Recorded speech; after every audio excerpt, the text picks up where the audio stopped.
श्रीमान आठवले जी तक 34 सम्मानीय सदस्यों ने अपने अपने विचार रखे।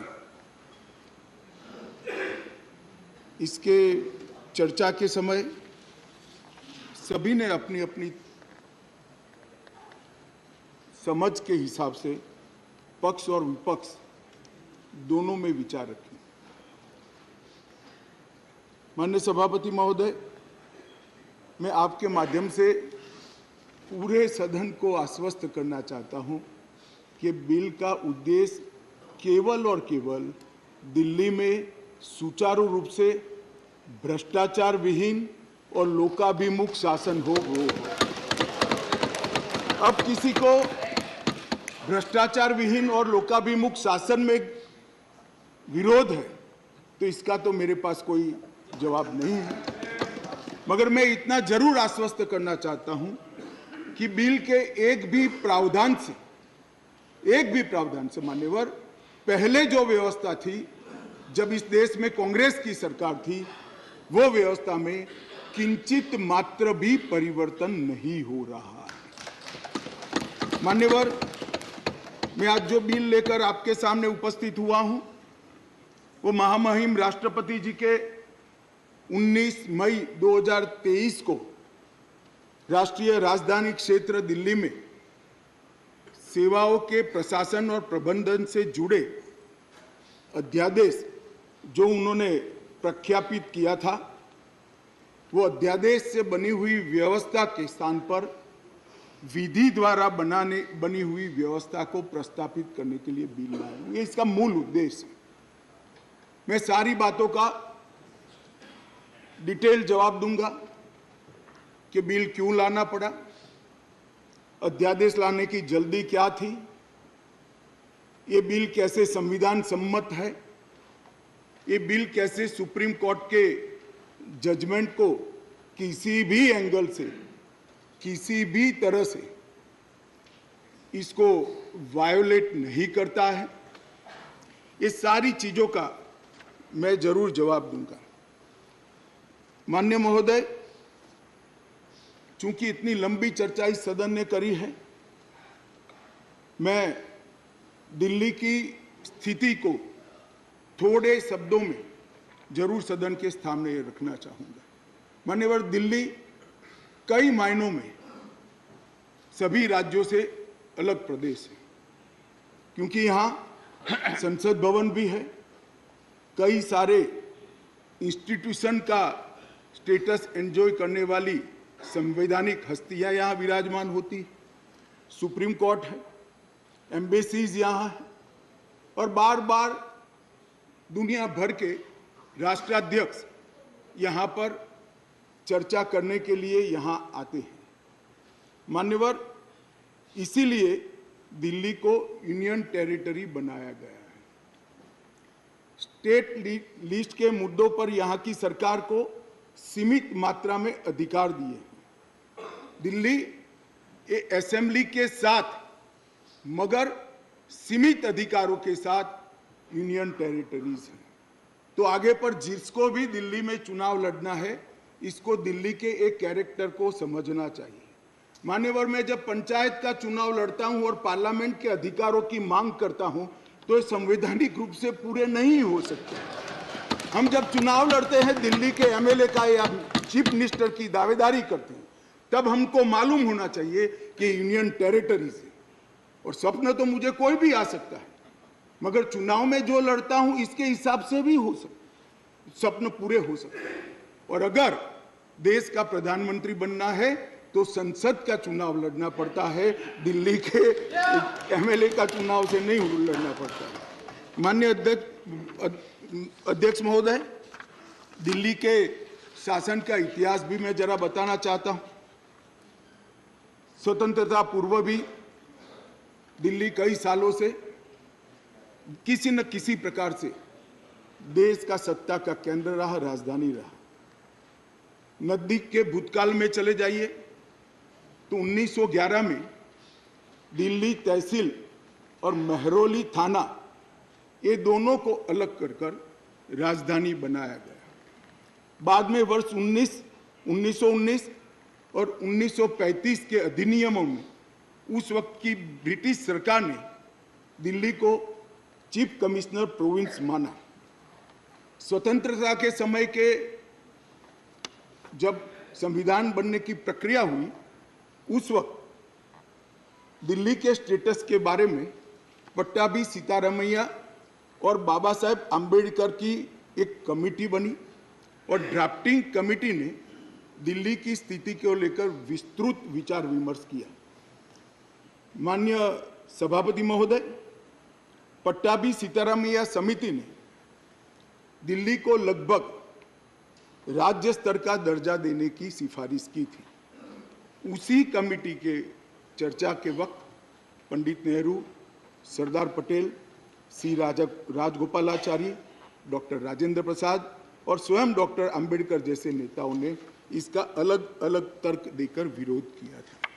मान्यवर, 1949 में संविधान के अंतिम मसौदे के साथ संविधान सभा के अध्यक्ष को भेजी गई डॉक्टर अंबेडकर की रिपोर्ट का मैं पेरा पढ़ना चाहता हूं। जहां तक दिल्ली का सवाल है, हमें ऐसा लगता है कि भारत के राजधानी के रूप में शायद ही किसी स्थानीय प्रशासन के अधीन दिल्ली को रखा जा सकता है। संयुक्त राज्य अमेरिका में संसद राजधानी के संबंध में पूर्ण विधायी शक्ति का अधिकार रखती है। ऑस्ट्रेलिया में भी ऐसा है। आगे अंबेडकर की रिपोर्ट कहती है, किसी विशेष क्षेत्र के मामले में क्या किया जाना है, ये राष्ट्रपति अपने आदेश द्वारा निर्धारित करेंगे। निसंदेह वह अन्य मामलों की तरह इसमें भी जिम्मेदार मंत्रियों की सलाह पर काम करेंगे। यदि वह चाहे तो दिल्ली में एक उपराज्यपाल रख सकते हैं। वह आदेश द्वारा एक स्थानीय विधायिका भी बन सकता है और इसके संगठन एवं शक्तियों का प्रावधान संसद कर सकती है। मान्यवर, श्रीमान मनोज जी ने कहा कि मैं कोटेशन को पढ़ाता हूं। मनोज जी, अगर इसी प्रकार के कोटेशन का इंटरप्रिटेशन आप जेएनयू में पढ़ाते होंगे तो विद्यार्थियों की बुरी गत होगी। कोटेशन का रेफरेंस मान्यवर कई मायनों में बदलता है, मगर भौगोलिक स्थिति और राजधानी का अस्तित्व ये तो आज भी वही है। ये जो रिपोर्ट है वो इसलिए दिल्ली को पूर्ण राज्य बनाने के साथ सहमत नहीं थी कि दिल्ली राजधानी क्षेत्र है। मनोज जी जरा समझा दे सदन को कि आज क्या दिल्ली राजधानी नहीं है? आज दिल्ली की राजधानी का महत्व समाप्त हो चुका है। कोटेशन कुछ ऐसे होते हैं मनोज जी, जो पृथ्वी के अंत तक सत्य सनातन होते हैं, बदलते नहीं। कुछ कोटेशन ऐसे भी होते हैं। मान्यवर, स्वतंत्रता के बाद पार्ट सी स्टेट एक्ट 1951 से दिल्ली को विधानसभा दी गई, किंतु विधानसभा की शक्तियां सीमित एवं संसद के कानून के तहत रखी गई। ये भी सोच समझ कर किया गया। वर्ष 1956 में राज्य पुनर्गठन आयोग की सिफारिशों के आधार पर दिल्ली में विधानसभा को भंग कर दिया गया और दिल्ली को संघ शासित प्रदेश बना दिया गया। लगभग 3 दशक तक मान्यवर व्यवस्था चलती रही। 87 में सरकार या कमेटी बनी, जो बाद में बालकृष्णन कमेटी में परिवर्तित हुई और उसमें 1991 में 69वां संवैधानिक संशोधन किया, जिसमें संविधान में धारा 239 ए डाली गई और दिल्ली को विशेष दर्जा दिया गया। मैं इस बात पर पूरे सदन का ध्यान आकृष्ट करना चाहता हूं कि दिल्ली के रेफरेंस में संविधान का जब भी जिक्र करते हैं दिल्ली के शासन को मिले हुए अधिकारों के लिए, तब संविधान में धारा 239 ए को पढ़ना होगा, क्योंकि ये विशेष धारा है जो यूटी राजधानी क्षेत्र को व्याख्यायित करती है और उसकी शासन संबंधी सभी व्यवस्थाओं को इसमें वर्णित किया गया है। अब इसमें आप यहाँ पर ऐसा भाषण करेंगे कि आज दिल्ली की बारी है, कल उड़ीसा की है, आज दिल्ली की बारी है, कल आंध्र प्रदेश की है, आज दिल्ली की बारी है, कल फलाने राज्य की है। कोई संसद सदस्य ऐसी बातें सुन के अपना मत नहीं बदलेगा। राघव जी, आप जरा भी चिंता मत करिए। ऐसा नहीं है कि सिर्फ आप पढ़ सकते हैं, सभी लोग पढ़ सकते हैं, सभी लोग समझते हैं और सभी लोग चीज़ों को जानते भी हैं। सभी लोग जानते हैं कि इस प्रकार के बदलाव किसी राज्य में नहीं हो सकते, यूटी में ही हो सकते। मगर प्रॉब्लम इसमें राज्य और यूटी का नहीं है। हम है यूटी में, चुनाव यूटी के लड़े हैं और राज्य की पावर एंजॉय करनी है, इसका प्रॉब्लम है। मान्यवर, ये प्रॉब्लम का कोई जवाब भारत सरकार के पास नहीं है, दिल्ली की जनता के पास भी नहीं है, ये सदन के पास भी नहीं है। अपनी मानसिकता को ही बदलना पड़ेगा, सीमित करना पड़ेगा, संयत करना पड़ेगा, तब जाकर मान्यवर इसका रास्ता निकलेगा। मान्यवर, क्या हुआ बाद में? 91 से 2015 तक ऊपर नीचे कई बार एक दल की सरकार आई, कई बार विपक्ष की सरकार आई। मैं बहुत जिम्मेदारी के साथ यहां बताना चाहता हूं कि इस बिल से जो ट्रांसफर पोस्टिंग के सेवाओं के काम के लिए जो अधिकार का वर्णन किया गया है, ये सारे अधिकार प्रैक्टिस में यहीं पर वो ही चलते थे। 91 से लेकर 2015 तक मदन लाल खुराना जी मुख्यमंत्री रहे, फिर साहिब सिंह वर्मा बने, फिर थोड़े समय के लिए स्वर्गीय सुषमा स्वराज जी बनी, फिर थोड़े शीला दीक्षित जी बनी। मगर किसी से केंद्र सरकार से झगड़ा नहीं हुआ, किसी को नहीं हुआ, क्योंकि सब लोग विकास करना चाहते थे, सब पावर लेना नहीं चाहते थे। मान्यवर, उस वक्त कई बार कांग्रेस की सरकार थी और हमारी सरकार ऊपर रही, कई बार हमारी सरकार नीचे थी, ऊपर कांग्रेस की सरकार रही। ट्रांसफर पोस्टिंग के लिए कभी झगड़ा नहीं हुआ। उस वक्त यही व्यवस्था से निर्णय होते थे और किसी मुख्यमंत्री को कोई तकलीफ नहीं थी। मगर 2015 में एक आंदोलन के आधार पर बनी हुई सरकार है और फिर जो बताया कई सदस्यों ने कि केंद्र सरकार पावर हाथ में लेना चाहती है। भैया, केंद्र सरकार को पावर हाथ में लेने की जरूरत नहीं है। 130 करोड़ की जनता की कृपा से हमें पावर भारत की जनता ने ही दे दिया है। ये अधिकार हमें भारत की जनता ने दिया है और कई राज्यों में, पूर्ण राज्यों में भारतीय जनता पार्टी की पूर्ण बहुमत की सरकार चल रही है। कोई पावर लेने की जरूरत नहीं है। एक बिल हम लाए हैं पावर केंद्र में लाने के लिए नहीं, केंद्र ने दिए हुए पावर पर दिल्ली यूटी की सरकार अतिक्रमण करती है, इसको वैधानिक रूप से रोकने के लिए ये बिल लेकर आए। मान्यवर, शब्दों के श्रृंगार से असत्य को सत्य नहीं बनाया जा सकता। लंबे चौड़े ऑक्सफोर्ड की डिक्शनरी के सुंदर सुंदर अंग्रेजी शब्दों से बोलने से असत्य सत्य नहीं हो जाता है। मान्यवर, मैं सबको बताना चाहता हूं कि कोई भी इसका विरोध करे अगर सत्य है कि 91 से लेकर 2015 तक यही व्यवस्था चलती थी, इसमें हमने कोई फर्क नहीं किया है। मान्यवर, मैं इसलिए बात करना चाहता हूं कि नई व्यवस्था आई। कई सदस्यों ने कहा, मैं तो तब बोलना नहीं चाहता मगर कहा है इसलिए सिर्फ रिपीट करता हूं कि अराजकता फैलाने का काम दिल्ली में शुरू हो गया है। मान्यवर, शासन व्यवस्था के एक फ्रेमवर्क में चलना पड़ता है। अगर मैं मंत्री हूं तो मेरे मंत्री के नाते अधिकार है तो दायित्व भी है। मैं किसी और के अधिकार का हनन नहीं कर सकता। मान्यवर, कई बार ऐसी व्यवस्था आई, मैं बाद में बात करूंगा। अभी चिदम्बरम जी खड़े हो गए थे, वो होम मिनिस्टर थे, तब क्या हुआ था और उन्होंने फाइल पर क्या लिखा है वो भी है मेरे पास, मैं बताऊंगा।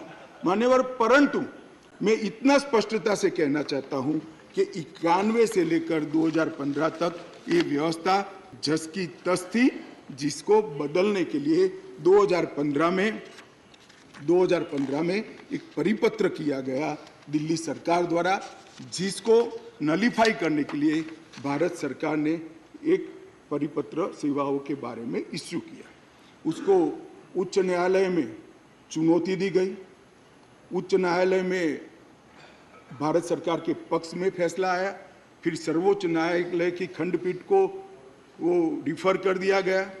2018 में सर्वोच्च न्यायालय की खंडपीठ ने एक आदेश दिया जिसका सार है कि मंत्री परिषद की अधिकारों को सर्वोच्च न्यायालय ने प्रस्तावित किया।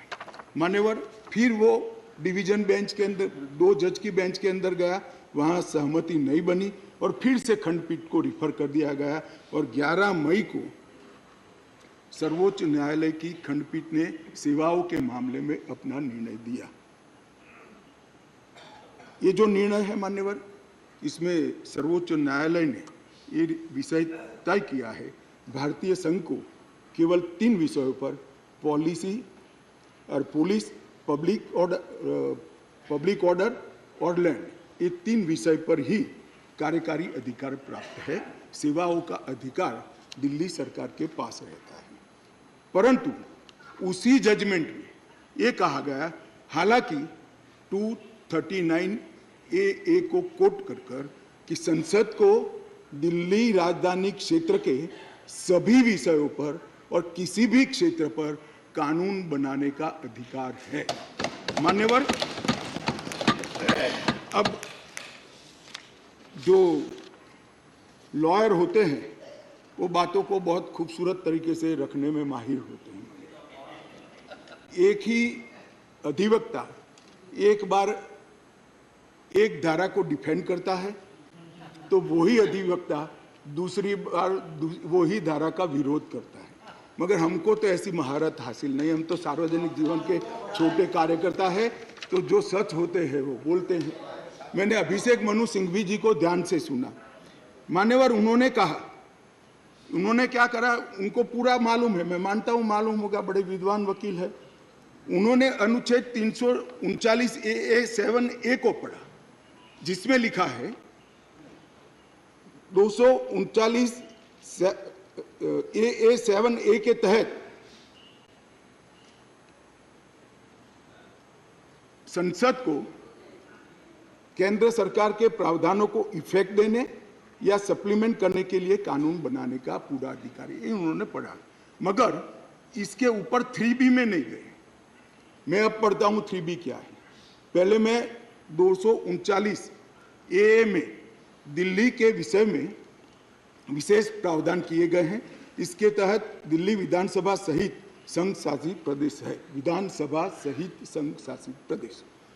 मान्यवर, इसके 239A3B के अनुसार दिल्ली के संघ राज्य क्षेत्र या पूरा राज्य क्षेत्र या उसके किसी भी भाग के बारे में उससे संबंधित किसी भी विषय पर कानून बनाने का अधिकार संसद का अधिकार। अब मैं विनम्रता से इतना ही पूछना चाहता हूं कि किसी भी विषय पर आता है, इसमें सर्विसेज आती है या नहीं आती है? सर्विस विषय है या नहीं है? और मान्यवर, और इससे आगे जाकर 239AA3C के अनुसार संसद को, ये भी ध्यान से सुने सदन, संसद को राष्ट्रीय राजधानी क्षेत्र दिल्ली की विधानसभा द्वारा बनाए गए किसी भी कानून को संशोधित करने का, उसका स्वरूप बदलने का या उसको निरस्त करने का भी अधिकार दिया गया। और मानने वाले हम लेकर नहीं आए, कौन लाए? आज जो राजनीतिक जरूरियात के कारण आप पार्टी की गोदी में बैठी है, वो कांग्रेस पार्टी ये संविधान संशोधन लेकर आई। ये हम लेकर नहीं आए। अगर दिल्ली के अधिकारों का किसी ने हनन किया है, दिल्ली की असेंबली का किसी ने हनन किया अधिकारों का, तो मान्यवर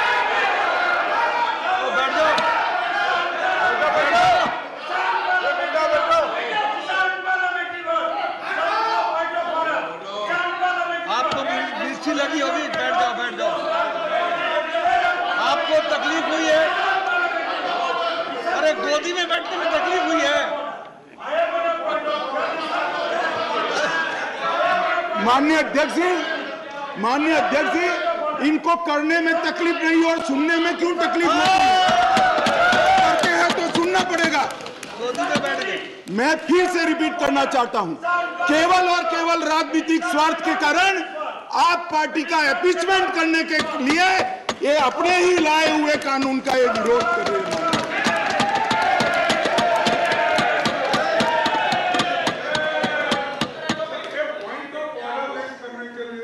कैसा point of order?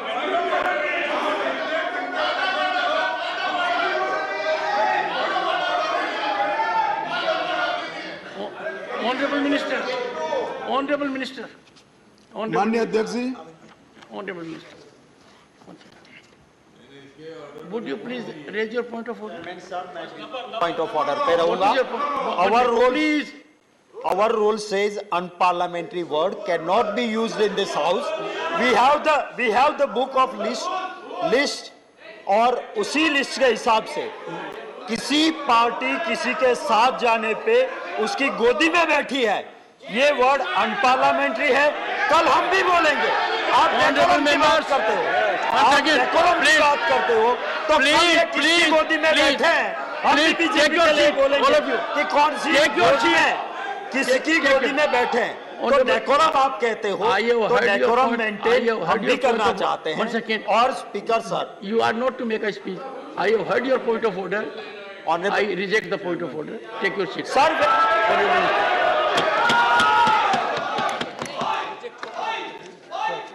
Honorable Minister. माननीय अध्यक्ष जी, यहां पर बहुत सारे सदस्यों ने बड़ी बड़ी दुहाइयां दी, संविधान की दुहाइयां दी, डेमोक्रेसी की दुहाइयां दी और अदालत के फैसले की सम्मान करने की दुहाइयां दी. माननीय अध्यक्ष जी, मैं इनको बहुत विनम्रता पूर्वक कहना चाहता हूं. मैं सबसे पहले अदालत के फैसले की बात करता हूं. अदालत के फैसले की अवमानना तब होती है तब अदालत ने किसी भी प्रकार का स्थगन आदेश दिया है. इसमें स्थगन आदेश मांगा गया था, अदालत ने दिया नहीं. दूसरी बात, अदालत के फैसले की अवमानना तब होती है जब हम अदालत के फैसले के विरुद्ध कोई बिल लेकर आते हैं. यहाँ अदालत ने अपने फैसले में स्वयं कहा है कि दिल्ली संघ राज्य के लिए देश की संसद किसी भी प्रकार का कानून बना सकती है. और माननीय अध्यक्ष जी, मैं सर्वोच्च अदालत के प्रति अति विनम्रता रखते हुए बताता हूं कि कई फैसले ऐसे होते हैं जो न्याय की कानून की इंटरप्रिटेशन करते वक्त अदालत देती है, मगर आज की जनभावनाओं के अनुरूप वो नहीं पाए जाते हैं. तो इस आज़ादी से अब तक ढेर सारे इतने उदाहरण हैं जिसमें संसद ने अदालत के फैसलों को बदलने के लिए कानून लेकर आए, मगर इसमें तो एक केस भी नहीं है. माननीय अध्यक्ष जी, इस देश की संसद ने कई बार संविधान बदला. अदालत के फैसले की बात छोड़िए, अदालत के फैसले को न्यूट्रलाइज करने के लिए कई संविधान के पैराग्राफ जोड़े गए हैं माननीय अध्यक्ष. और ये संसदीय परंपरा है जिसको अदालतों ने भी स्वीकार किया है. और पहला संविधान संशोधन तो तब हुआ जब पार्लियामेंट भी नहीं बनी थी मान्यवर. कॉन्स्टिट्यूएंट असेंबली ने पहला संविधान संशोधन पारित किया था, तब से संविधान बदलने की प्रक्रिया चली है. और मैं आपको बताता हूं भाई, हम संविधान में बदलाव इमरजेंसी डालने के लिए नहीं लाए हैं.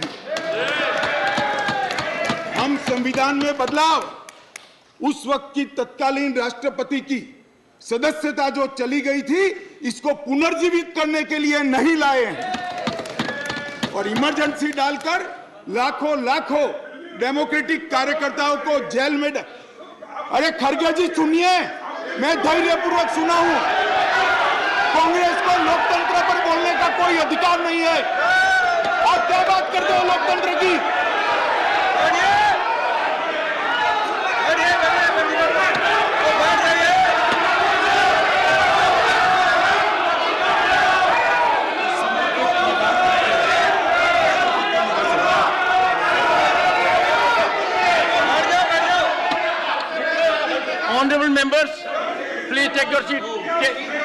Take your seat.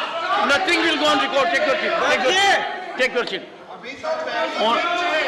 One sec, please. Honorable members, the Honorable Home Minister was throughout present by and large, and he heard everyone very patiently. And everyone in the House, now he has a right and duty as Home Minister to address the House. He is... Something wrong? Honorable Home Minister, nothing will go regard. Please. मान्यवर, मैं थोड़ी जल्दबाजी में प्रधानमंत्री की जगह राष्ट्रपति बोल गया, इसलिए मैं थोड़ा फिर से रिपीट करना चाहता हूं। इस देश के पूर्व प्रधानमंत्री की सदस्यता बचाने के लिए हम ये बिल नहीं लेकर आए। ये बिल संविधान की भावनाओं को संभालने के लिए हम लेकर आए। और मान्यवर, इमरजेंसी डाली गई, हम तो बहुत छोटे थे उस वक्त। ये बिल पर ही है, ये बिल पर ही है। भैया डिस्कस, मान्यवर ऐसा है कि जब ये लोग बिल पर चर्चा कर रहे थे, मुझे डेमोक्रेसी समझा रहे थे, तो मैं उनको डेमोक्रेसी समझा रहा हूं कि डेमोक्रेसी क्या है। इमरजेंसी के अंदर मान्यवर 3 लाख से ज्यादा राजनीतिक दलों के बड़े बड़े नेताओं को जेल में डाल दिए गए, जेल में डाल दिए। माननीय अध्यक्ष जी, सारे अखबारों पर सेंसरशिप डाल दी गई। माननीय अध्यक्ष जी, इंडियन एक्सप्रेस ने अपने संपादकीय को खाली रखना पड़ा। माननीय अध्यक्ष जी, ये लोग डेमोक्रेसी की बात कर रहे हैं, ये लोग डेमोक्रेसी की बात कर रहे हैं। माननीय अध्यक्ष जी, और जब माननीय अध्यक्ष जी इन्होंने पूछा कि भाई अध्यादेश आप लाए थे, तो एक बहुत सुंदर क्रोनोलॉजी देश के मतदाताओं को गुमराह करने के लिए। माननीय अध्यक्ष जी, इसका जवाब मुझे देना ही पड़ेगा, फिर से उनकी भावनाएं उद्वेलित होगी, मगर मुझे देना पड़ेगा। माननीय अध्यक्ष जी, उन्होंने कहा 11 मई को फैसला है और 17 मई को ऑर्डिनेंस लाया गया और 19 मई को एससी को सुप्रीम कोर्ट को छुट्टी पर जाना था, तब ऑर्डिनेंस को घोषित किया गया। माननीय अध्यक्ष जी, मैं इसका तो पूरा क्यों करना पड़ा, इसका मुझे जस्टिफिकेशन देना चाहिए, क्योंकि विरोध भी 2 दर्ज हुए इसी विषय पर। परंतु मैं उनको ये कहना चाहता हूं, और ये एक मुद्दे कौन खड़े कर रहे हैं जिनका पूरा जीवन सुप्रीम कोर्ट में वकीलात करते करते गया। उनको ये भी मालूम नहीं है कि वैकेशन बेंच होती है, वैकेशन बेंच होती है, और वैकेशन के अंदर भी अगर उचित लगे तो मुख्य न्यायाधीश महोदय खंडपीठ भी बना सकते हैं, संवैधानिक खंडपीठ भी बना सकते हैं और स्थगन आदेश दे सकते हैं। वैकेशन के बाद क्या हुआ, ऑर्डिनेंस आ गया, वैकेशन के बाद चैलेंज किया, चैलेंज कर स्थगन आदेश मांगा, सुप्रीम कोर्ट ने नहीं दिया, आज भी नहीं है। मैं तो बिल लेकर आया हूं। अब ये क्रोनोलॉजी का क्या मतलब है बताइए। मगर यहां चर्चा कर एक भ्रांति खड़ी करना कि हमारे अधिकारों को लेने के लिए लालायित थे। भैया, अधिकारों को लेने के लिए लालायित नहीं थे, हम दिल्ली की जनता के अधिकारों की रक्षा के लिए लाए। इसलिए मान्यवर, ये जल्दी करनी पड़ती। मान्यवर, मैं आगे बताता हूं कि जल्दी क्यों करनी पड़ी। मान्यवर, अब मेरे पास भी एक क्रोनोलॉजी है, जरा उसको धैर्य से सुनना चाहिए। मान्यवर, 11/5/23 को ये अध्यादेश आया और ये फैसला है। फैसला लगभग 3-4 बजे के आसपास घोषित हुआ। उसके बाद में 5:30 बजे फैसला क्या था मान्यवर?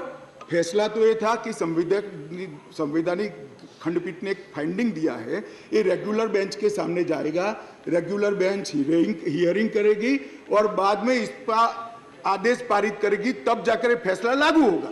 फैसला तो अभी लागू भी नहीं हुआ है। मगर जल्दबाजी किसको कहते हैं मैं बताता हूं श्रीमान राघव चड्ढा जी। जल्दबाजी इसको कहते हैं कि अभी आदेश तो पारित भी नहीं हुआ था, एक नीति विषयक फैसला लिया जो 2 जजों की खंडपीठ ने सुनकर उस पर आदेश पारित किया जाना था, इसके बाद इंप्लीमेंटेशन होना था। 11/5 को शाम को 5:30 बजे एक नोट सर्कुलेट कर दिया गया कि आज 5:30 बजे तक पात्र अधिकारियों की सूची के साथ जो इस पद पर तैनात हो सके सचिव सेवाओं के मतलब सेक्रेटरी सर्विस के लिए एक नोट प्रस्तुत किया गया। ट्रांसफर करना भी चालू कर दिया। बोले अभी तो खंडपीठ 2 जजों की खंडपीठ का जजमेंट भी नहीं आया और ट्रांसफर करना चालू किया। सोशल मीडिया में घोषणा कर दी, अभी तो एप्लीकेशन मंगाई, नोट मंगाया है। सोशल मीडिया पर कह दिया श्री आशिक माधवराव मोरे को बदल दिया गया। कैसे बदलोगे भाई, कैसे बदलोगे मान्यवर? और इसके आगे मैं जाना चाहता हूं। इसके बाद सतर्कता विभाग विजिलेंस के मिनिस्टर ने सभी सहायक निर्देशकों को आदेश दे दिया कि विशेष सचिव सतर्कता को रिपोर्ट न करिए, उनको डायरेक्ट रिपोर्ट करिए। अब जो एडमिनिस्ट्रेशन मुझे समझाते थे मैं उनको समझाना चाहता हूं, डायरेक्ट जॉइंट डायरेक्टर लेवल का ऑफिसर सीधा मंत्री को रिपोर्ट करे, ऐसा कैसे हो सकता है भाई? कैसे हो सकता है? ये एडमिनिस्ट्रेशन है क्या? किसके साथ में खड़े रहे हो? जवाब देना पड़ा दिल्ली की जनता को भाई। मान्यवर, इसके बाद सतर्कता विभाग के मंत्री जी ने आदेश दे दिया 13 तारीख को कि मैन्युअल के पैरा 2.22 के उल्लंघन किया, जिसमें विजिलेंस सेटअप के कार्यबल सीवीओ के परामर्श से संगठन के प्रमुख संगठन में प्रभावी सतर्कता प्रबंधन के लिए कार्यबल तैनात करने के निर्देश बनाने के लिए सूचना कर दी। अब मुझे ये समझ नहीं आता है, अभी तो संवैधानिक खंडपीठ ने खंडपीठ को आदेश भेजा है, इंटरप्रिटेशन भेजा है, इस पर खंडपीठ ने 2 जजों की खंडपीठ ने सुनवाई करनी है और फिर जजमेंट देना है। यहाँ पूरा इम्प्लीमेंटेशन कर दिया।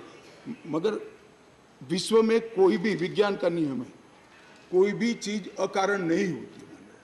ये विजिलेंस विभाग को ही क्यों टारगेट बनाया गया? ट्रांसपोर्ट को नहीं बनाया गया, सफाई को नहीं बनाया गया, जल बोर्ड को नहीं बनाया गया, जल विभाग को नहीं बनाया गया, मान्यवर रोड एंड बिल्डिंग को नहीं बनाया गया, सोशल वेलफेयर को नहीं बनाया। ये सारे शासन के साथ जुड़े हुए भी नहीं है क्या? ये किसी में जल्दी नहीं हुई, सिर्फ विजिलेंस में हुई। अब मैं इस कारण बताना चाहता हूं कि सदन में विजिलेंस में क्यों जल्दी हुई। मान्यवर, इसके अंदर आबकारी घोटाले की, शराब घोटाले की फाइल विजिलेंस में पड़ी थी। इसलिए मान्यवर आधी रात को विजिलेंस डिपार्टमेंट खोलकर फाइलों की हेराफेरी करने की फरियाद दिल्ली पुलिस को मिली है। मान्यवर केशव राव जी कहते थे हम तो ना इनके साथ है ना उनके साथ है, ना आपसे जुड़ाव है ना उनसे जुड़ा है। बीआरएस वालों का भी ये शराब घोटाले के साथ आप पार्टी के साथ जुड़ाव है, इसीलिए आप वहां बैठे हो। मान्यवर, ये एक फाइल थी आबकारी घोटाले वाली, दूसरी फाइल थी एक यहाँ पर शीश महल बना है मान्यवर, बहुत बड़ा शीश महल। हमने When we speak, you stop us. Sheesh Mahal is allowed to नहीं, एक मिनट मान्यवर, शीश महल में असंसदीय क्या है? अभी मैं आगे तो बोला ही नहीं। What is your objection? What is the problem? For sake of objection, you are raising objection. क्या है? पागल हो गया है। No, you just want to hold the floor. 258. Sorry, please. 258. Sorry. Let us not make issue of non-issues. 258. Take your seat. 258. Take your seat. 250. Sit down. You want Take me your to sit? seat. Okay, I'll sit. Take your seat. Take your seat, please. Take your seat. 258. Take your seat. Honorable Minister. मान्यवर, मैं कहता हूं शीश महल में क्या असंसदीय है, चर्चा करें जरा खड़े होकर। वैसे ही व्यवधान करने के लिए खड़े हो जाते हैं, जरा समझाइए।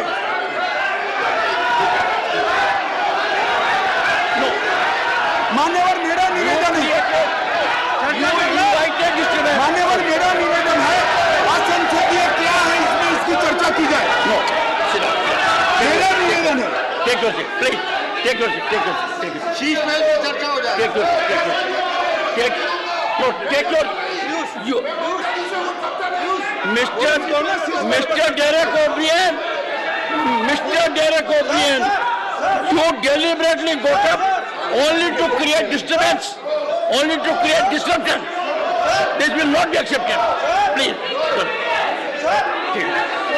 Sir, leader would like to speak, sir.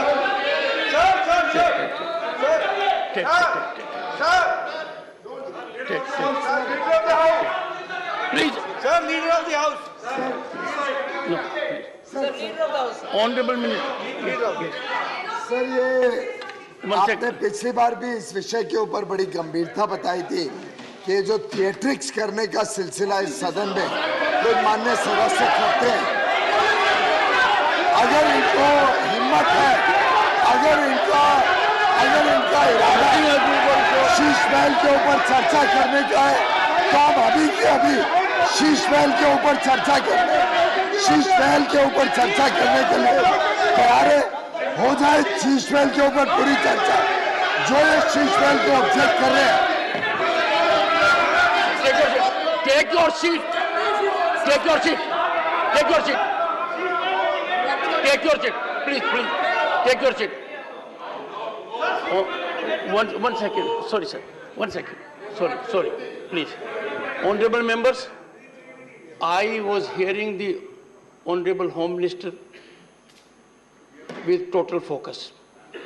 And there was nothing in the discourse of the Honorable Home Minister which could have invited the kind of disruption in which Mr. Derek O'Brien.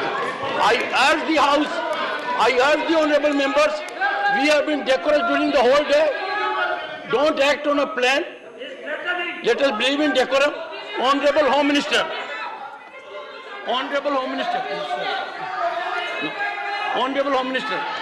माननीय अध्यक्ष जी, यही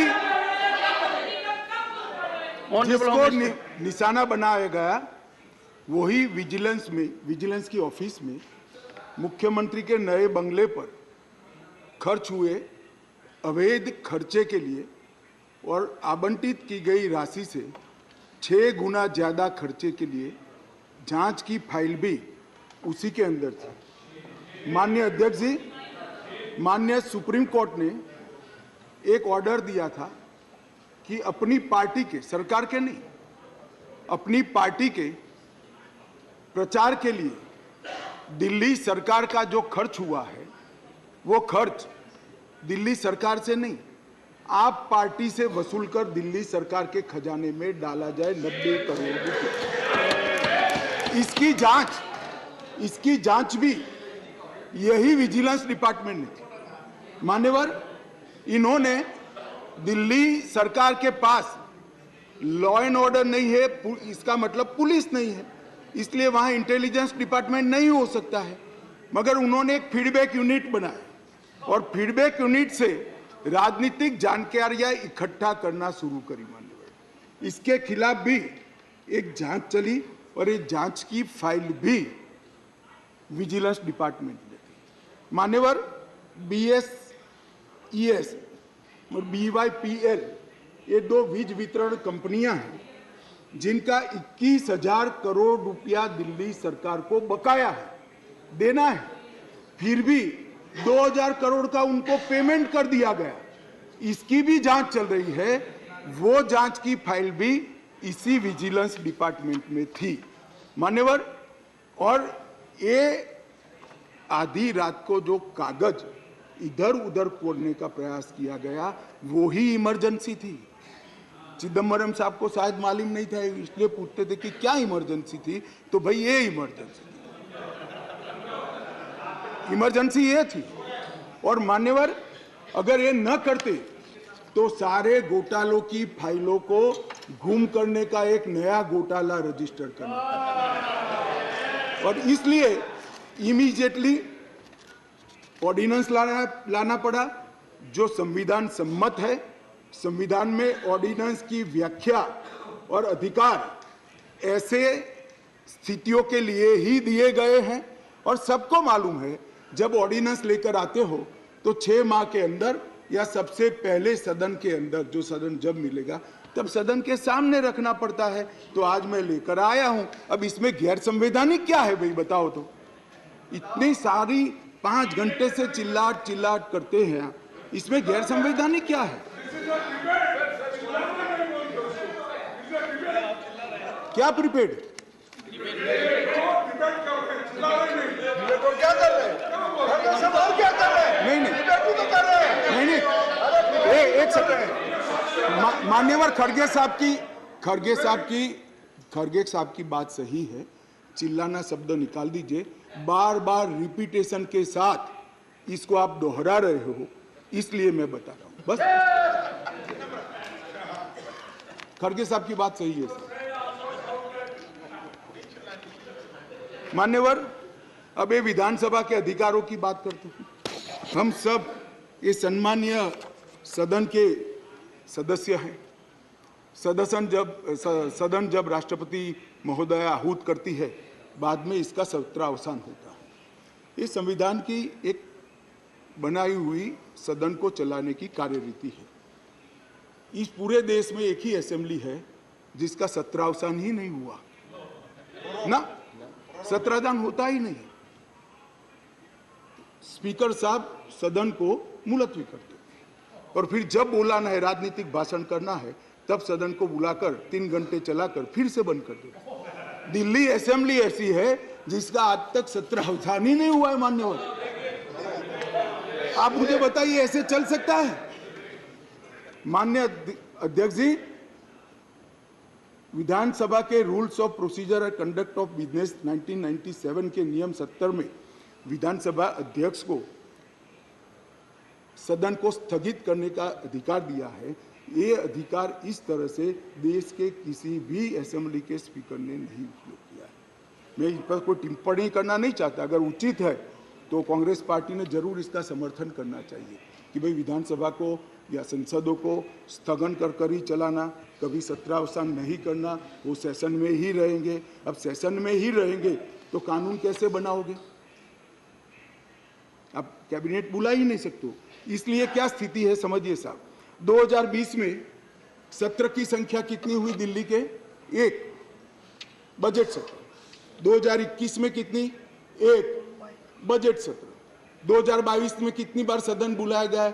1 बार budget सत्र। 2023 में कितनी बार सदन बुलाया गया? 1 बार budget सत्र। उसके अलावा असेंबली की जरूरत ही नहीं है। इसके अलावा मान्यवर असेंबली की जरूरत ही नहीं है। ये किस तरह से असेंबली चला रहे हैं मान्यवर? कैबिनेट के अधिकारी की दुहाई दे रहे हैं। 2022 में 6 कैबिनेट बैठक सिर्फ हुई है, 1 साल में सिर्फ 6। इसमें से 3 बजट रिलेटेड है और 3 एक बिजली कंपनी को सहायता करने के लिए बुलाई गई, बाकी एक भी कैबिनेट नहीं बुलाई। मान्यवर, 2023 में सिर्फ 2 ही कैबिनेट बुलाई गई और दोनों बजट के कामकाज के लिए बुलाई। अब आप क्या भैया कैबिनेट का दुहाई देते हो, क्या अधिकार का दुहाई देते हो? ना कैबिनेट मिलती है, ना सदन मिलता है, और हमें डेमोक्रेसी पढ़ाते हो भाई। ऐसा कभी नहीं होता भाई। ये जो कहते हैं ना कि क्या विशेष हुआ था, इसलिए मैं समझाता हूं मान्यवर क्या विशेष। मान्यवर, IRTS, AIIMS, Delhi metro, IIT Delhi, UR जैसे ढेर सारे योजनाओं का क्लियरेंस न मिलने के कारण ये इंस्टीट्यूशन और ये डेवलपमेंटल काम दिल्ली की जनता को नहीं मिल पा रहे हैं। वो राजनीतिक रूप से रोक कर बैठे हैं। 5G टेक्नोलॉजी लाने का रास्ता मोदी जी सुगम करना चाहते थे। हमारे अश्विनी भाई बार बार पत्र लिखते हैं। 2016 से झगड़ा चल रहा है मगर इस पर कार्यवाही नहीं करी और ट्रांसफर पोस्टिंग के लिए इनको सुप्रीम कोर्ट में जाने का समय है। मगर 5G टेक्नोलॉजी को इंस्टॉल करने के लिए जो सहायता चाहिए भारत सरकार को, वो करने का समय नहीं है। माननीय अध्यक्ष जी, मैं इसलिए कहता हूं कि कुछ परिस्थितियां ऐसी होती है जिसको अलग दृष्टिकोण से देखना पड़ता है। दिल्ली के अंदर 91 से 2015 तक यही व्यवस्था, इसी तरह से ट्रांसफर पोस्टिंग होती थी मान्यवर, और कोई कानून या कोई नियम बनाने की जरूरत नहीं पड़ती। मान्यवर, मैं फिर से एक बार सदन का ध्यान आकृष्ट करना चाहता हूं। कुछ सदन के सदस्यों ने कहा कि ये बिल संविधान सम्मत नहीं है और संविधान के अधिकारों को ये बिल कानून के द्वारा संविधान सुधारने का प्रयास है। मान्यवर, मैं इनका ध्यान दिलाना चाहता हूं कि अध्यादेश और बिल के अंदर थोड़ा फर्क। अध्यादेश के अंदर धारा 3A है जो बताती थी कि दिल्ली विधानसभा को एंट्री 41 यानी सेवा मामलों पर कानून नहीं बना पाएगी, ये अध्यादेश के अंदर। फिर हमने इसको ध्यान से बारीकी से अध्ययन किया, काफी लोगों की राय भी ली और लगा कि ये एकदम वायोलेशन तो नहीं है संविधान का, मगर ग्रे एरिया है। इसलिए जो मैं बिल लेकर आया हूं, विधेयक लेकर आया हूं, इसमें धारा 3A को भारत सरकार ने ही हटा लिया है, इसलिए वायोलेशन का क्वेश्चन डज नॉट अराइज। धारा 3A को हमने हटा लिया है, अध्यादेश से हटाकर बिल में धारा 3A को नहीं डाला गया है। अब दिल्ली की विधानसभा को भी सेवा में कानून बनाने का अधिकार है, आप बना सकते हो, मगर केंद्र का कानून अभी जो बना है इससे कॉन्ट्राडिक्टरी कानून नहीं बना सकते हो, इतना ही है। माननीय अध्यक्ष जी, एक मैंने कह दिया, अगर 239 AAB, एक बहुत बड़ी चर्चा चली कि मंत्रियों के अधिकार अफसरों को दे दिए गए। कैबिनेट के अंदर अफसर कैबिनेट नोट भेजेंगे। तो माननीय अध्यक्ष जी, मैं तो 2 सरकारों में रहा हूँ, गुजरात सरकार में रहा हूँ और अभी मोदी जी के नेतृत्व में भारत सरकार में काम किया। कभी मैंने as a minister cabinet note sign नहीं किया है, फाइल साइन की है, मगर कैबिनेट नोट तो सेक्रेटरी ही भेजते हैं। शायद आप लोगों के राज्य में मंत्री की सिग्नेचर से जाती है तो मुझे मालूम नहीं है। अगर कोई ऐसा दूसरा राज्य है तो भी बताना चाहिए सदन को। माननीय अध्यक्ष जी, मैं खंडवार जवाब देना नहीं चाहता, इतना ही कहना चाहता हूं कि 45A 45(1) को जो उद्धृत कर सब लोग बोल रहे थे, इसमें मैं इतना ही कहना चाहता हूं कि इसमें दिए गए सारे प्रावधान ट्रांजैक्शन ऑफ बिजनेस रूल 1993 में पहले से मौजूद है, 93 से है, जो कांग्रेस पार्टी लेकर आई है। हम कुछ नया नहीं लाए, मगर वो रूल्स को मानते नहीं थे, इसलिए रूल्स को एक्ट का हिस्सा बनाया गया है। 93 से रूल्स के हिसाब से दिल्ली चलती है, फुल स्टॉप कॉमा का फर्क नहीं है साहब इसमें। ट्रांजैक्शन ऑफ बिजनेस रूल 1993 जो है, जो कांग्रेस पार्टी ने बनाए थे, उसको ही हम एक्ट में आमेज किए हैं और इसलिए करने पड़े हैं कि एक ऐसी सरकार चुनकर आई जो रूल्स को मानती नहीं है, इसलिए एक्ट में डालना पड़ा। मान्यवर, ये सारे अधिकार जो है, अधिकारों का बंटवारा है, कार्य विभाजन है और कार्य पद्धति है, ये सारी की सारी कांग्रेस पार्टी ने बनाई हुई है। अगर कांग्रेस पार्टी में अंतरात्मा है तो इस बिल का समर्थन करना चाहिए। मैं तो आपकी चीज को लेकर खड़ा हूं, मगर ये नहीं करेंगे, मुझे मालूम है मान्यवर, क्योंकि उनको गठबंधन बचाना है,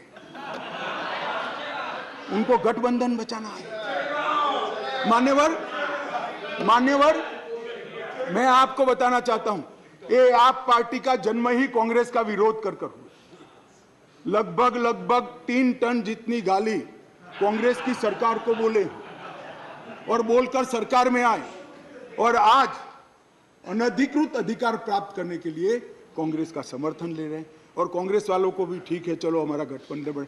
भाई, मैं बताना चाहता हूं खड़गे साहब, जैसे ही आज शाम को ये बिल खत्म हुआ, पारित हुआ, केजरीवाल जी पलट जाएंगे, ठेंगा दिखाएंगे और कुछ नहीं होने वाला।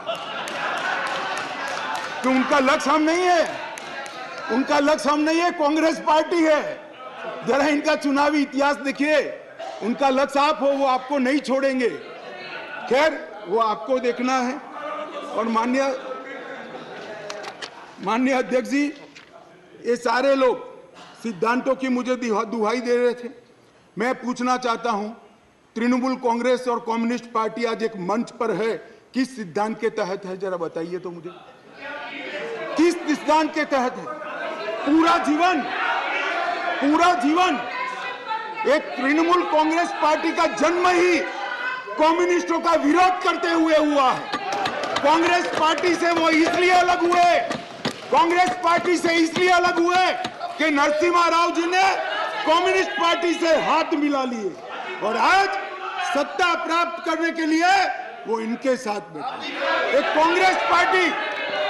कांग्रेस पार्टी और कम्युनिस्ट पार्टी केरल में तो यूडीएफ एलडीएफ कर एक दूसरे की जान लेने पर आमादा है और वहां इलू कर रहे हैं। माननीय अध्यक्ष जी, ये जनता दल, ये जेडीएस, माननीय अध्यक्ष जी, जेडीएस, ये नीतीश कुमार जी है। जेडीयू ये नीतीश कुमार जी है, जिनकी राजनीति चारा घोटाले का विरोध कर हुई।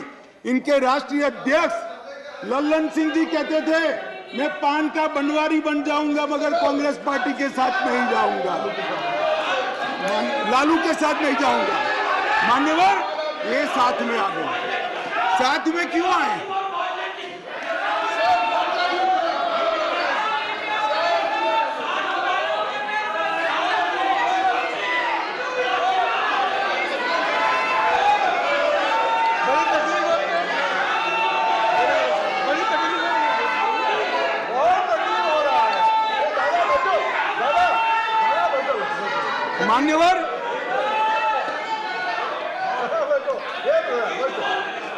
मान्यवर, ये साथ में क्यों आए हैं? ये साथ में इसलिए आए हैं कि उनको भरोसा है कि अकेले कुछ हो नहीं सकता, इकट्ठा हो जाओ तो कुछ तो कर पाएंगे। मगर मैं आज बताना चाहता हूं मान्यवर, और 5-10 लोगों को जोड़ दो, कुछ नहीं होने वाला है। 24 मई में फिर से नरेंद्र मोदी प्रधानमंत्री मान्यवर।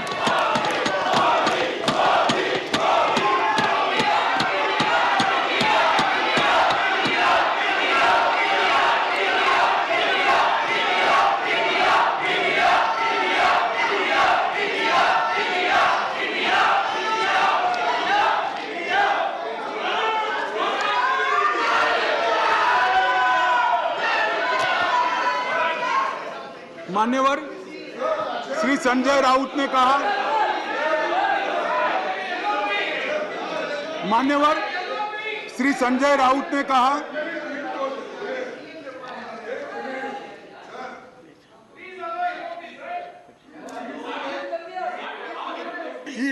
I know, but just take it. Don't get agitated, sir. We will have a good transactional business. Yes, leader of the opposition. Your point of order, sir. देखिए, जरा मुझे 2 मिनट चांस दीजिए बस। देखिए, शाह साहब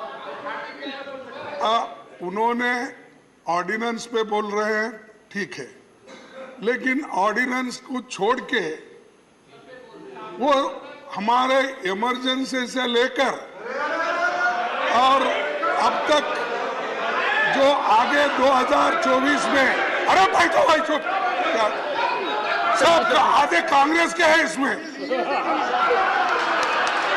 आधे कांग्रेस में है। देखिए, आप भी सब आप भी थे। तो सर, मेरा एक ही निवेदन है कि शाह साहब अच्छे भाषा में बोलते हैं, हिंदी में अच्छा, जैसा अंग्रेजी में हार्वर्ड को उन्होंने बोले कि अच्छे शब्दों में, ऐसा वैसा ही वो भी हिंदी में बहुत अच्छे तरीके से व्याकरणबद्ध हिंदी बोल रहे हैं, ठीक है। लेकिन क्या बोल रहे हैं कि 2024 के इलेक्शन को वो संदेश दे रहे हैं यहाँ से कि हम जीतेंगे, माननीय खड़गे जी, एक सेकंड और अपोजिशन का पूरा माननीय खड़गे जी, माननीय खड़गे जी, अपोजिशन के क्या टीका टिप्पणी कर रहे हैं। एक सेकंड, माननीय आप अपने विषय पे बोलिए। वन सेकंड, माननीय खड़गे जी, आप डिबेट में करीब पूरे समय रहे हैं। पर डिबेट में आप करीब पूरे समय रहे हैं, पर कुछ समय आप नहीं थे। मैं आपको कह सकता हूं कि आप रिकॉर्ड को देखिए, सभी सदस्यगण ने अपने भाषणों के अंदर जो आयाम अपनाया है उसका रिस्पॉन्स है। ये नहीं, ये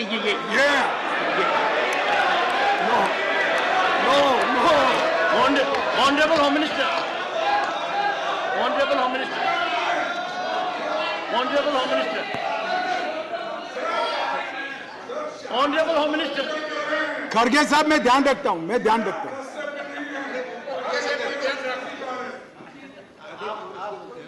मान्यवर, मैं खड़गे जी का बैठ जाओ।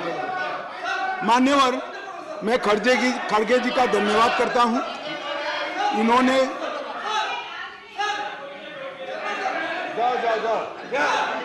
मान्यवर, मैं खड़गे जी का धन्यवाद करना चाहता हूं कि इन्होंने मुझे सदन की उच्च परंपराओं का ध्यान दिलाया। मैंने सदन की परंपराओं का ध्यान रखते हुए सटल वे में मेरी बात कही थी, परंतु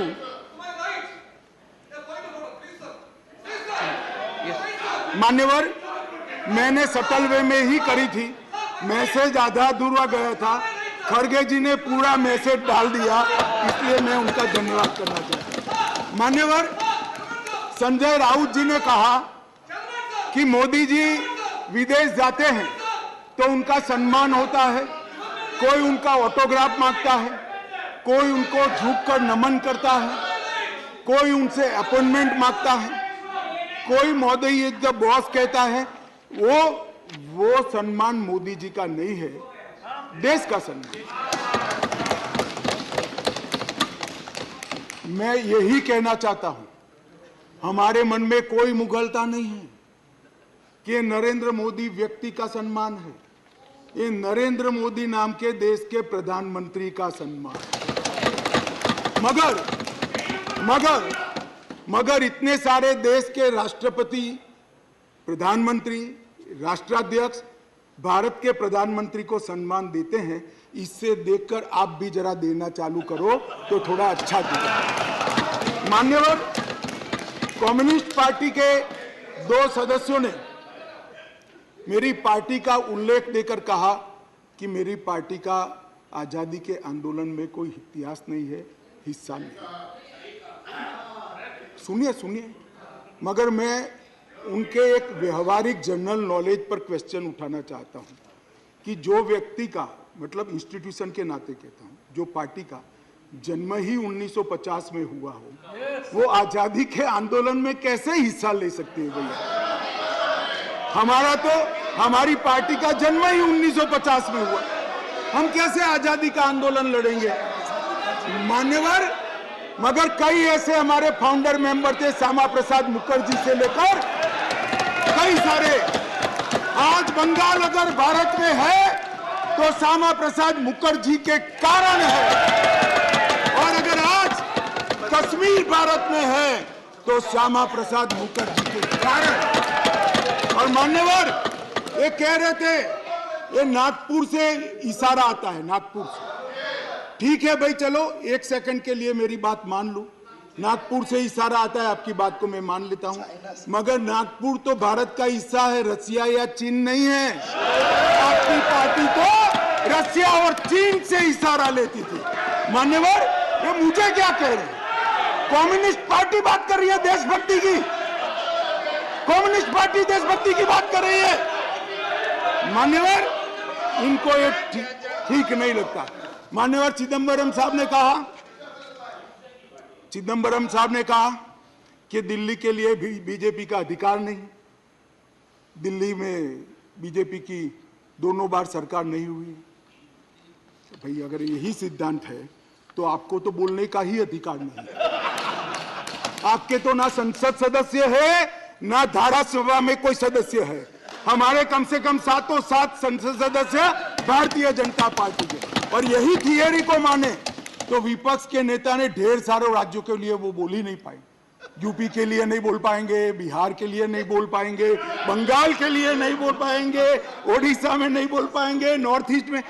ये सदन का हर सदस्य देश के झर्रे झर्रे के लिए चप्पे बोल सकते। किस तरह से देश के गृह मंत्री को रिस्ट्रिक्ट करना चाहते हैं? मान्यवर, मैं सदन का सदस्य हूं तो भी देश के किसी भी हिस्से के लिए चिंता करने का मेरा अधिकार है और संविधान दत्त अधिकार है। मान्यवर, किस प्रकार की बात इतने सीनियर व्यक्ति करते हैं? मान्यवर,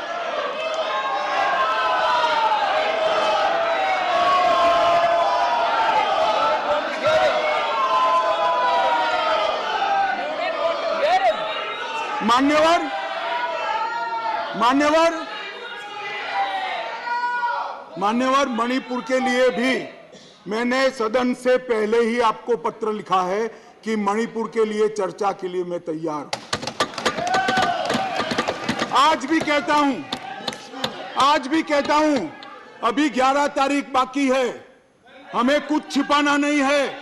छुपाना आपको है जो चर्चा होने नहीं देते हो, आपको छुपाना है। और मैं कहता हूं मान्यवर, 11 तारीख को चर्चा खड़गे जी कह दे, मैं कहता हूं इसी तरह से सुन नहीं पाएंगे मान्यवर, नहीं सुन पाएंगे, और इसीलिए मणिपुर पर चर्चा करने के लिए तैयार। मान्यवर,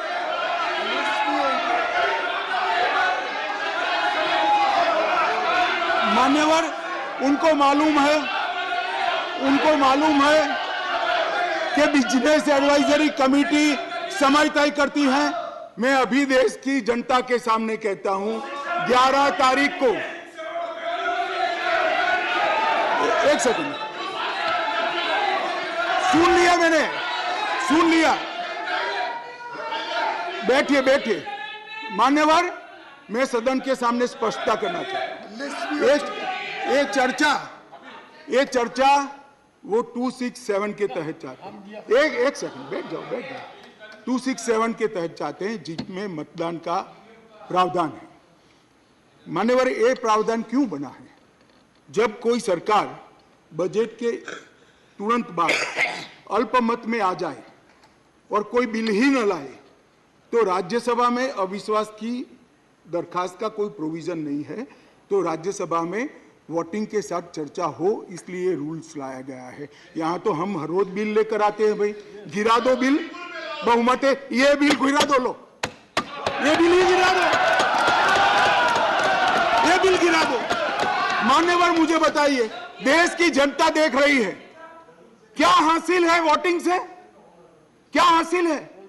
सवाल आप मणिपुर की स्थिति, मणिपुर की चिंता और सरकार ने उठाए गए कदम पर चर्चा करने चाहते हैं, या वोटिंग से शो ऑफ स्ट्रेंथ करना चाहते हैं? और वोटिंग से शो ऑफ स्ट्रेंथ करनी है तो भी हम डरते नहीं है, इसी बिल में कर लीजिए, अभी दूध का दूध और पानी का पानी। मान्यवर, 11 तारीख को चर्चा के लिए खड़गे साहब हाँ बोल दे, मैं सदन में चर्चा के लिए तैयार हूं। मान्यवर,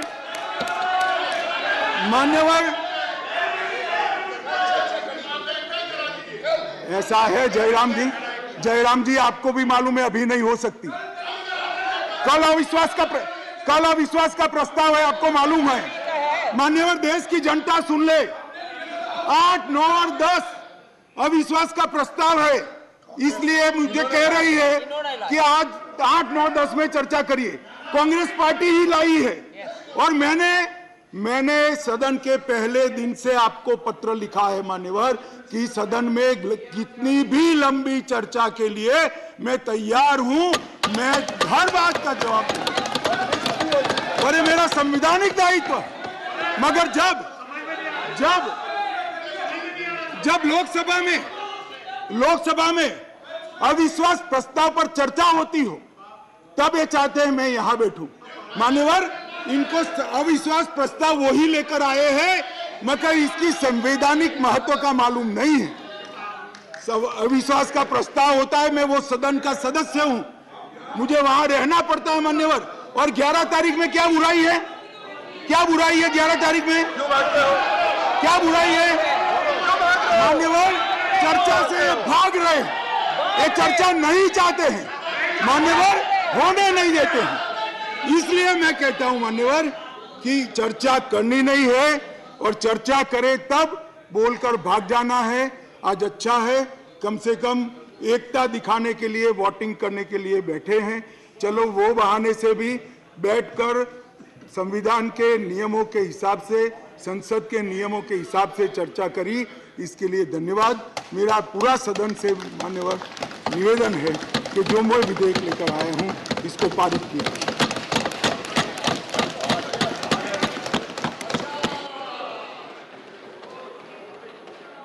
I shall first put the statutory resolution moved by Sri A.D. Singh to vote. Please. Honorable members, please. I shall now put, please, Shanti. Sabhi, please. I shall first put the statutory resolution moved by Sri A.D. Singh to vote. The question is put. Those in favor will please say aye. Those against will please say no. I think the noes have it, the statutory